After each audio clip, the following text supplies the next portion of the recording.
Students, आज हम fungi को क्लासिफाई करेंगे।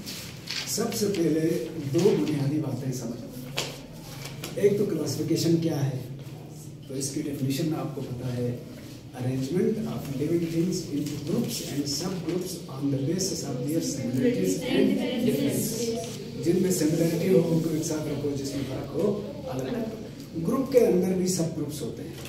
फंजाई एक किंगडम में बड़ा ग्रुप है, उसके अंदर सब ग्रुप्स हैं जिनको आप फाइला कह सकते हैं।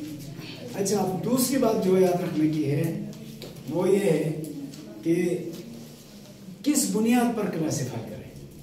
बेसिस होने चाहिए, तो कि कहीं साइज को बेस बनाया जाता है, कहीं शेप को बेस बनाया जाता है, कहीं सेल के स्ट्रक्चर को बेस बनाया जाता है, कहीं कोई और चीज। फंजाई की classification based on type of sexual reproduction. हालांकि बड़े दीगर जानदारों में सेक्सुअल रिप्रोडक्शन की टाइप्स इतनी कॉमन नहीं है, लेकिन फंजाई में सेक्सुअल रिप्रोडक्शन की 3 टाइप्स हैं। इसी बुनियाद पर फंजाई को क्लासिफाई किया गया और इस तरह से फंजाई के 4 ग्रुप्स बनते हैं। पहला ग्रुप है ज़ाइगोमाइकोटा। ये नाम क्यों रखा गया ये हमें पता चलेगा जब हम इसको पढ़ेंगे। दूसरा ग्रुप है एस्कोमाइकोटा और तीसरा है बेसिडियोमाइकोटा और चौथा ग्रुप है ड्यूटेरोमाइकोटा। अब यहाँ एक सवाल उठता है, जब फंजाई में सेक्सुअल रिप्रोडक्शन की 3 अक़साम हैं तो इनकी टाइप्स 4 कैसे बनी, है ना सवाल। तो ये याद रखना है, ड्यूटेरोमाइकोटा वो ग्रुप है फंजाई का जिसमें या तो सेक्सुअल रिप्रोडक्शन एब्सेंट है ही नहीं, या फिर अननोन है। क्या मतलब हुआ इसका? 2 मुमकिन वजूहात हो सकते हैं ड्यूटेरोमाइकोटा की, जिसमें या तो सेक्सुअल रिप्रोडक्शन है ही नहीं सिरे से, या है लेकिन इंसान के इल्म में अभी तक नहीं आया है। और इसीलिए ये ग्रुप दिन ब दिन छोटा होता जा रहा है, क्योंकि इनकी स्टडी तो जारी है। इनके मेंबर्स को एक एक करके देखा जा रहा है। जिसमें सेक्सुअल रिप्रोडक्शन पाई गई उन तीनों में से जिस टाइप में होगी उधर उसको डाल देते हैं, तो ये ग्रुप छोटा हो गया और मजीद छोटा होने का चांस है। ठीक हो गया। तो असल फंजाई के बेसिकली कितने ग्रुप हो गए? सिर्फ 3 ग्रुप हैं। कौन से? ज़ाइगोमाइकोटा, एस्कोमाइकोटा और बेसिडियोमाइकोटा। अब ये जो ग्रुप है सेक्सुअल रिप्रोडक्शन करता है ज़ाइगोस्पोर के जरिए। इनकी सेक्सुअली रिप्रोड्यूस्ड स्ट्रक्चर जो बनती है उसको ज़ाइगोस्पोर कहते हैं। ये क्यों कहते हैं ये हमें पता चलेगा। एस्कोमाइकोटा में एस्कोस्पोर बनता है, एस्कोस्पोर, और बेसिडियोमाइकोटा में बेसिडियोस्पोर बनता है, बेसिडियोस्पोर बनता है। एस्कोमाइकोटा को ये जो ज़ाइगोमाइकोटा है इसको कंजुगेटिंग फंजाई भी कहा जाता है।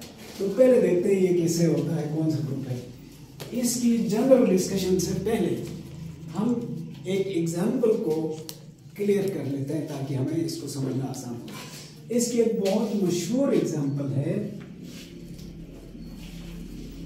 Black bread mould. Black bread mould कहते हैं इसको, और इसका नाम है राइजोपस। इस वजह से बहुत सारे फंजाई इसमें शामिल हैं। और इस पूरे ग्रुप की खास बात यह है कि सीनोसाइटिक आईवी पाए जाते हैं इसमें। किसको कहा था सीनोसाइटिक?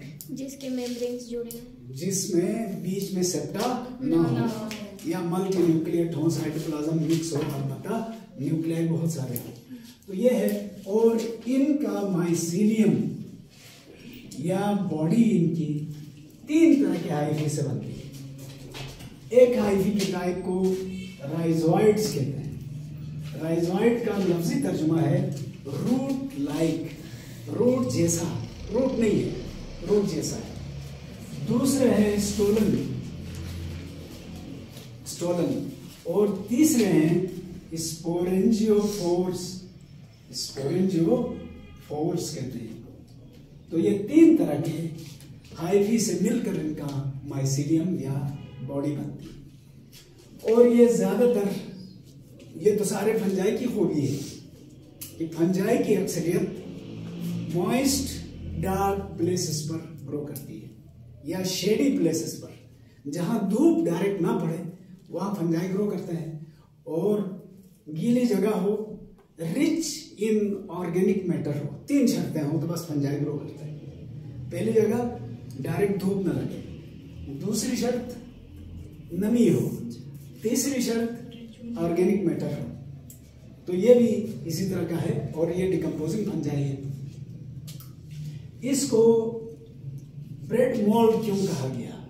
वजह यह है कि ये ज्यादातर रोटी पर उगता है। रोटी इसीलिए बेकरी में ये बहुत कॉमन है, जिन बेकरीज में सफाई का ख्याल नहीं रखा जाता या कचरा पड़ा रहता है लंबे अरसे तक, तो वहाँ ये ग्रो करते हैं क्योंकि इनके लिए ऑर्गेनिक मैटर वहाँ ज़्यादा मिलता है। घरों में किचन है वहाँ हो सकता है, इसीलिए अभी तो ये जो रोटियाँ वगैरह बचती हैं वो जानवरों को खिला के हम फारिग होते हैं ना, वरना इसको अगर ऐसे ही रखो 2 दिन भी रखें तो सायदार जगह पर यहाँ ये ग्रो करते हैं। तो इसकी शक्ल देखते हैं ये किस तरह का है राइजोपस, फिर हमें इसके लाइफ साइकिल को समझने में आसानी हो जाएगी।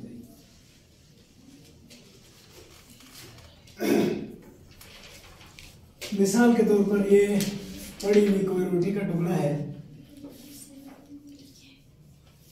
और ये समझो कि पुराना हो चुका है और गीली जगह पे है। यहां जब इनका एक स्पोर गिरेगा हवा से, स्पोर तो इनविजिबल है, हवा के जरिए कहीं से कहीं पहुंच जाता है, तो सबसे पहले नीचे ये रोटी के अंदर अपने हाइफी एक्सटेंड करेगा।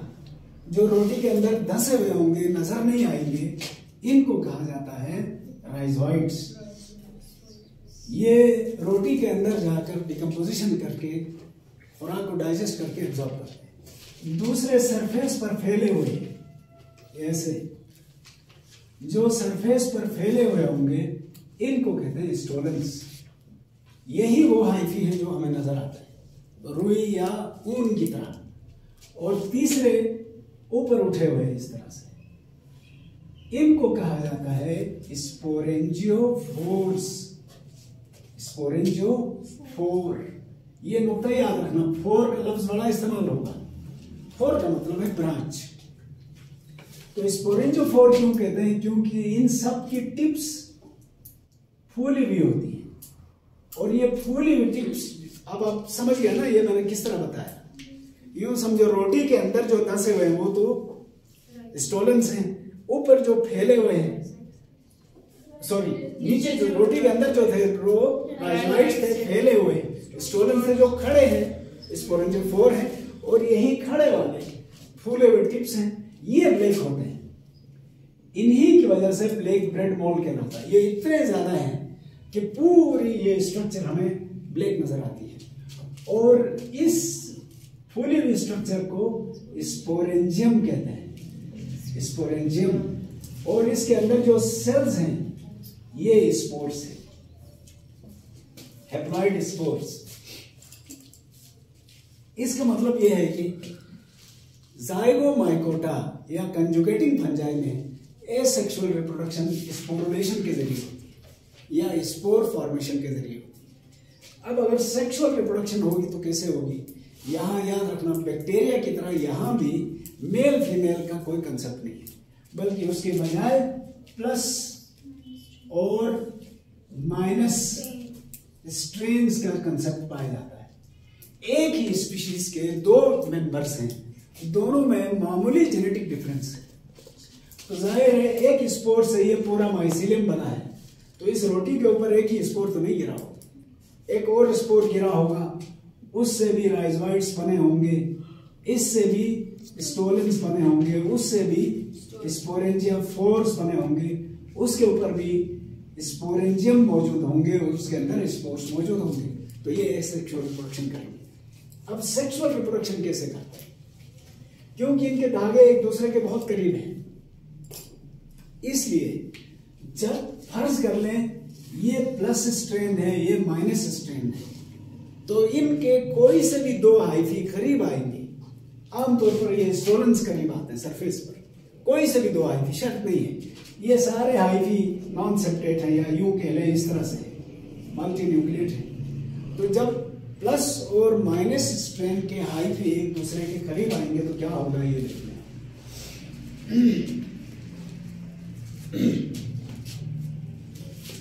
फर्ज करें एक हाइफी ये है और दूसरा हाइफी ये है, एक को हमने कहा प्लस है, ये कहा माइनस। इनको थोड़ा बड़ा कर दें तो ये इस तरह से है और ये वाला इस तरह से है, इसके अंदर भी बहुत सारे न्यूक्लियाई हैं। फिर बीच में इनके एक उभार बनेगा और दूसरे में भी इसी तरह का उभार बनेगा। जब उभार बना तो क्या हुआ, इसका एक न्यूक्लियस इधर शिफ्ट हुआ, इसका एक न्यूक्लियस इधर शिफ्ट हुआ, यहां एक सेप्टम डेवलप हुआ। इस सेप्टम ने इस उभार को रेस्ट ऑफ द हाइफी या माइसिलियम से अलग कर दिया। इन दोनों को कहते हैं गेमिटेंजिया, गेमिटेंजिया कहते हैं क्योंकि ये गेमेट प्रोड्यूस करने वाले हैं। मैं आपको याद दिला दूं, गेमीट ऐसे हैप्लॉइड सेल्स को कहा था जो जब तक फर्टिलाइज ना हो वो फर्दर जर्मिनेशन नहीं कर सकते। अब इसको ध्यान में रखें, हम आसानी के लिए इधर आपको बताते हैं। इस तरह से एक का गेमिटेंजियम ये है और दूसरे का गेमिटेंजियम ये है, ये आमने सामने आए हैं और एक एक न्यूक्लियस इनके अंदर फंस चुका है। फिर क्या होगा, ये दोनों एक दूसरे को फिजिकली कांटेक्ट करेंगे, टच करेंगे और टच करने के बाद इनके आमने सामने की सेल वॉल और सेल मेम्ब्रेन डिसॉल्व हो जाएगी। डिसॉल्व होने का ये अमल प्लाज्मोगेमी कहलाएगा। गेमी का मतलब है मिक्स होना। तो क्या मिक्स हो रहा है, साइटोप्लाज्म। साइटोप्लाज्म के मिलने को प्लाज्मोगेमी कहा। अभी गेमिटेंजियम है और यहां पर प्लाज्मोगेमी के फौरन बाद कैरियोगेमी भी होता है। कैरियोगेमी किस तरह से होगी कि दोनों के न्यूक्लियाई एक दूसरे को फ्यूज करेंगे या वो एक दूसरे के साथ मिल जाएंगे।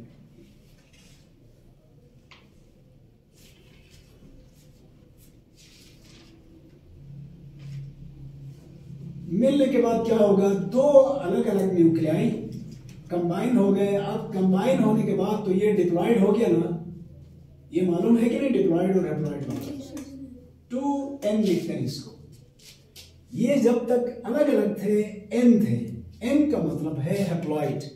तो ये याद रखना, a cell having full set of chromosome is called diploid and a cell having half the set of chromosome is called haploid। इसका मतलब जब तक ये haploid थे क्रोमोसोम इनके पास आधे थे, जब ये कंबाइन होकर मिक्स हो गए तो अब डिप्लॉयड बन गए। डिप्लॉयड वाली चीजों में ही मियोसिस हो सकती है। मियोसिस सेल डिवीजन दो तरह की है ना, एक माइटोसिस है, एक मियोसिस। माइटोसिस में एक पेरेंट सेल से दो डॉटर सेल्स बनते हैं। दोनों डॉटर सेल्स आपस में और पेरेंट जैसे हूबहू होते हैं, आइडेंटिकल होते हैं। जबकि मियोसिस में एक पेरेंट से 4 सेल्स बनते हैं और वो चारों सेल्स हैप्लॉइड होते हैं, हाफ क्रोमोसोम्स होते हैं। पेरेंट में डिप्लॉइड थे, डॉटर्स में हाफ हो गए और ये जेनेटिकली एक दूसरे से मुख्तलिफ होते चारों। तो यहां पर हैप्लॉइड में तो मियोसिस नहीं हो सकती।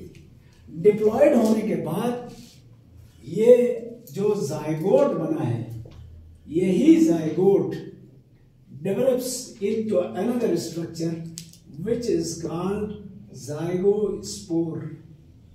ये इस तरह की एक स्ट्रक्चर हुई। ये गेमिटेंजियम था ना, बीच में एक और स्ट्रक्चर डेवलप हुई। इस स्ट्रक्चर को कहा जाता है जाइगोस्पोर।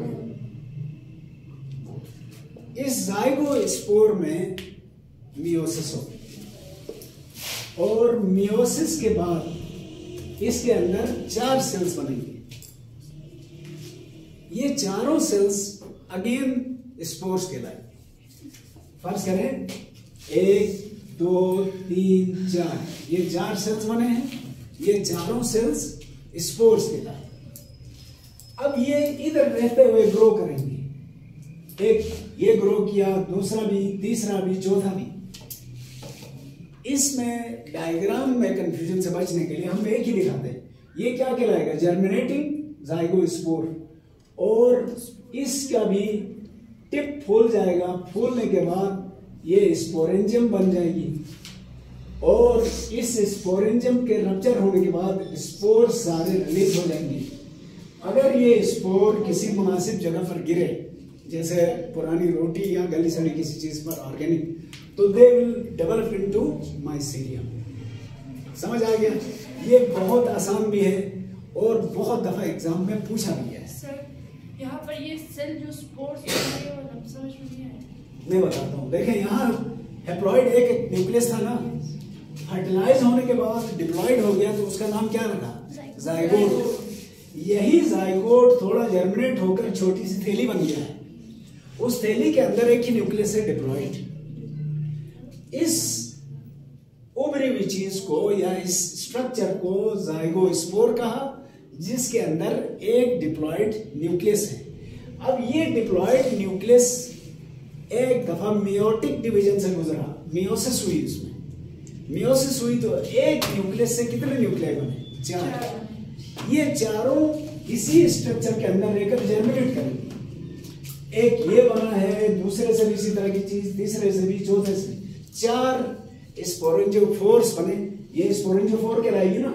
चारों की टिप्स फूल जाएंगी तो चारों के ऊपर क्या आएगा? स्पोरेंजियम। स्पोरेंजियम ये थैली है और इस स्पोरेंजियम के अंदर अब मजीद माइटोटिक डिवीजन होगी। अब मियोसिस भी हो सकती है। माइटोटिक डिवीजन के नतीजे में हजारों में लाखों सेल्स बन गए एक एक स्पोरेंजियम के अंदर। ये जो लाखों सेल्स बने हैं इनको क्या कहेंगे हम? स्पोर्स। लेकिन याद रखना, ये स्ट्रक्चर 4 बनी है, इसके अंदर जो स्पोर बने हैं दूसरे के स्पोर से जेनेटिकली थोड़े डिफरेंट, तीसरी के और डिफरेंट, चौथी के और डिफरेंट। तो ये जो डिफरेंस पैदा करना है सेक्सुअल रिप्रोडक्शन का असल मतलब ये है। अब हो गया क्लियर? अच्छा, इसको कंजुगेटिंग फंजाई क्यों कहा? उसकी वजह ये थी कि ये दोनों मिल रहे थे, कंजुगेट कर रहे थे और इसलिए इनको कंजुगेटिंग फंजाई भी कहा जाता है। तो ये सारे फंजाई जो सेक्सुअल रिप्रोडक्शन इस तरह से करते हैं। यहाँ याद रखने वाला एक और पॉइंट भी है कि इनमें प्लाज्मोगेमी और कैरियोगेमी लगातार हुई है। यानी जो ही पहले प्लाज्मोगेमी हुई उसके फौरन बाद कैरियोगेमी हुई है। बहुत बड़ा वक्फा नहीं लगा है, आगे हम देखेंगे बहुत वक्फा होगा। क्लियर हो गया बेटा? ये सर जो हमारे पास ये हाइफी है, इसमें पहले आउट ग्रोथ हुआ, फिर उसके बाद उसमें न्यूक्लियस आया ना सर जी। तो हमारे पास जो हाइफी है वो तो मल्टी न्यूक्लिएटिक है, तो उसी में से एक न्यूक्लियस उसमें आता है। उसी में से एक न्यूक्लियस आया सर। तो इसका मतलब ये हुआ कि हाइफी में जितने भी न्यूक्लियाई है वो हैप्लॉइड है। हैप्लॉइड हैं सब एक जैसे। ये हुआ है, देखें ना, ये न्यूक्लियाई थे, इनमें से एक इधर आया, उसको ला के सेप्टम के जरिए बाकियों को रोका गया। ये सारे हैप्लॉइड भी हैं एक जैसे। सर हमारे पास ये सेल और स्पोर में कोई डिफरेंशिएट अलग होंगे? सेल भी एक स्पोर है, गेमीट भी एक सेल है, स्पोर भी सेल है, लेकिन ये दोनों सेल्स हैप्लॉइड है। फर्क मैंने आपको बता दिया था। स्पोर ऐसे हैप्लॉइड सेल को कहा जाता है जो किसी और से फर्टिलाइजेशन के बगैर जर्मिनेट कर सकता है, जबकि गेमीट उस हैप्लॉइड सेल को कहते हैं जो जब तक किसी और गेमीट से फर्टिलाइज ना हो वो जर्मिनेट नहीं कर सकता। इसीलिए गेमीट 2 तरह के होते हैं, मेल गेमीट और फीमेल गेमीट। स्पोर सारे एक जैसे होते हैं, स्पोर में फर्टिलाइजेशन की जरूरत नहीं। आइए समझ में।